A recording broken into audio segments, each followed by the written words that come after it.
write a winning capability statement, but I must preface with this warning. You don't need a capability statement. I know Small Business Administration, maybe Apex, maybe even a government agency said to you, where's your capability? Don't you have a capability statement? May I have a copy of your capability statement? You do not need a capability statement to win any work. I'm going to break down the purpose of a capability statement. Below is an example capability. It outlines the company's name, provides an overview of what you do, goes into greater detail around your core capabilities. In other words, what are the different things that you offer? You can see here, technical and program management, research and development, healthcare and improving human performance. A list of current customers, locations, capabilities delivered. Typically, these documents are saved as a PDF and they range in length from 1 page to 2 pages. Nonetheless, you don't need one of these to win a project. If you are bidding on HVAC and in the statement of work, they ask you for price, maybe past performance, where does a capability come in? Here's where you need a capability statement. A capability statement is needed when you are conducting outreach, when you are interested in partnering, when you want to market. This is no different than handing out a flyer. That is what it is used for. So instead of you get your cage code, you're ready to go on Sam.gov, you don't just go and rush and create a capability statement. No, no, no. Instead, you need to find the opportunities that you're interested in, vet them, bid them, win them, execute them. That's what's key. For those of you who are looking to do more outreach and you're wondering what goes into a capability statement, here is the portion of the video that is for you. Health and Human Services was kind enough to outline the following. Since they are one of the potential end clients, why not take a look at what they have listed as how to write a good capability statement? They want you to include your name, your company, branding. If you have a logo, if you don't have a logo, of course, you can get somebody on Fiverr to create it. You can create one for free online. If you wanted, you can even have someone on Fiverr create this for you. Because at the end of the day, this is simply marketing material. This allows you to have a discussion with an agency, a discussion with a potential teaming partner, a discussion with somebody who is out there that could potentially help you win a contract. They want you to have a summary. These summaries are typically 25 to 100 words. As I showed earlier in the video, you list your core competencies or capabilities. So for those of you who are like, yeah, but I'm middleman, what do I list? Your core competencies include products and services, facilities management, professional services. Look at the big picture of what you're providing. So if you're looking at HVAC and paving and things like that, then facilities management works really, really well. You can put construction. You have to put some big buckets. You can't simply put middleman. That's like as if somebody gave you a business card that just said like sales. I mean, it just comes off a little sketchy. You know, we're not that. We're GovCon winners. In case you don't know, my name is Dr. Kizzy Parks. I've been awarded well over $50 million in federal government contracts. I also have an amazing book, winnerswaybook.com, winnerswaybook.com. Make sure you get a copy, winnerswaybook.com, and join my Facebook group if you haven't. The link will be below. They also want you to include any kind of major services offered, any certifications. Before you say, Kizzy, I don't have any certifications. Yes, you do. Small business concern. Maybe you're certified disabled veteran-owned small business. Maybe you're WOSB, EDWSB, Indian-owned, HubZone, 8A, whatever it is, at a minimum, list small business concern. Because these different agencies, they have goals. So if they know that you're a small business, then they're going to take notice of your capability. Just please, please trust me on this. If you have any state certifications, why not?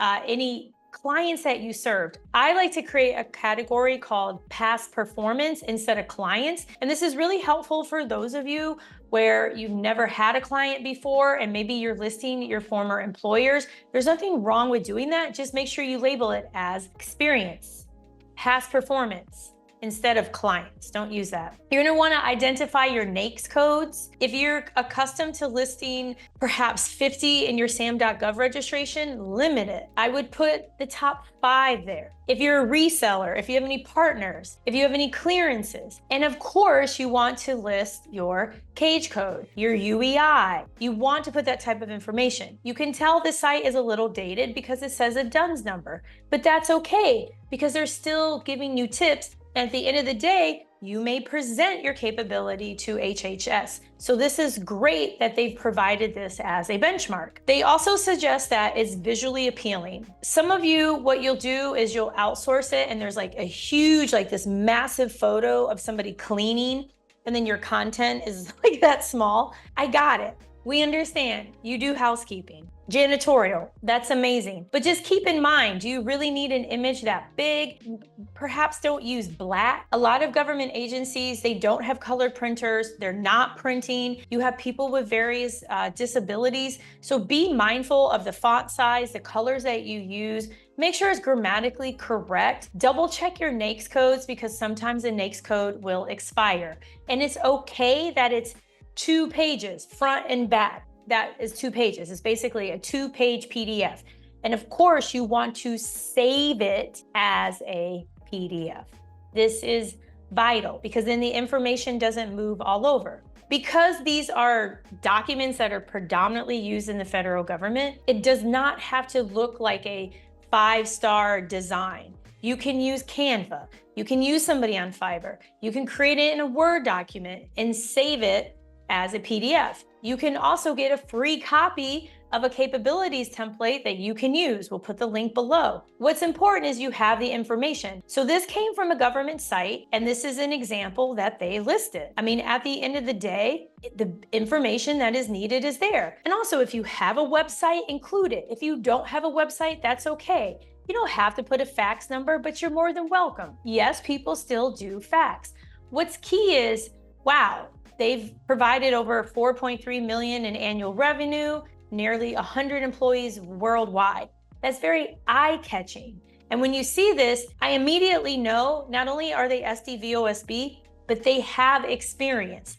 You want somebody on the receiving end to read it and think to themselves, how can I leverage them in a contract opportunity? Where do they fit? You want them to walk away with clarity, knowing exactly what it is you provide, what you perform. Here's a bonus tip. You customize these.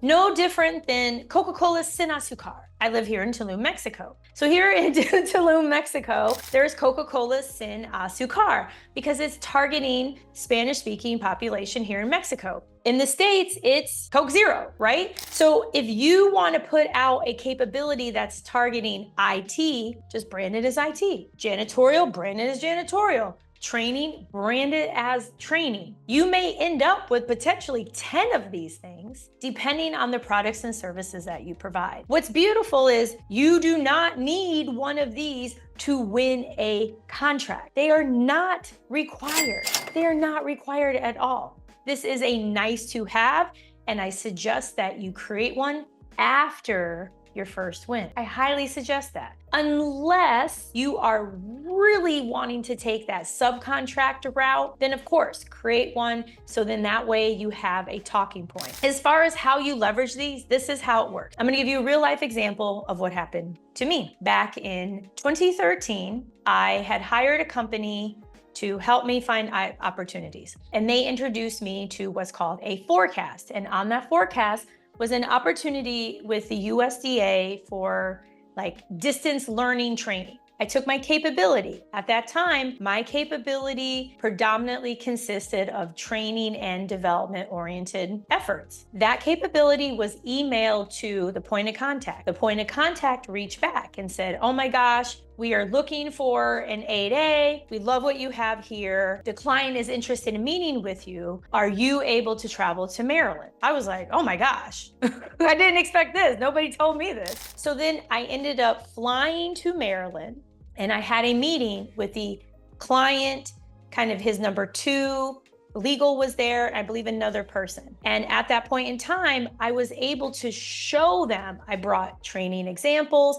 I had my team on speaker. I was able to talk about all of our different projects. And what ended up happening was about maybe a month and a half later, I walked away with a $4 million sole source award with the USDA. And that came from providing my capability. It came from being able to speak freely about my company and all of the different situations, actions, and results we had accomplished.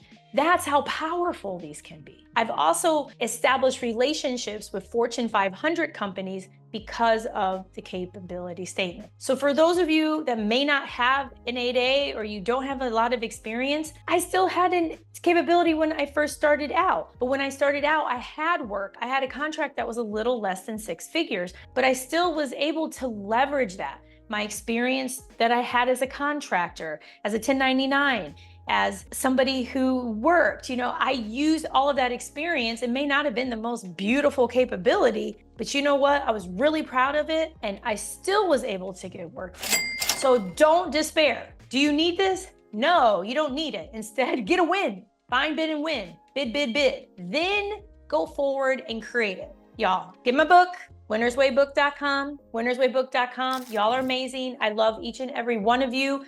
And don't forget, everything is possible. Y'all can do this. There's no reason you can't. My name is Dr. Kizzy Parks. Like, subscribe, hit that notification button. Again, everything is possible. Until next time, take care.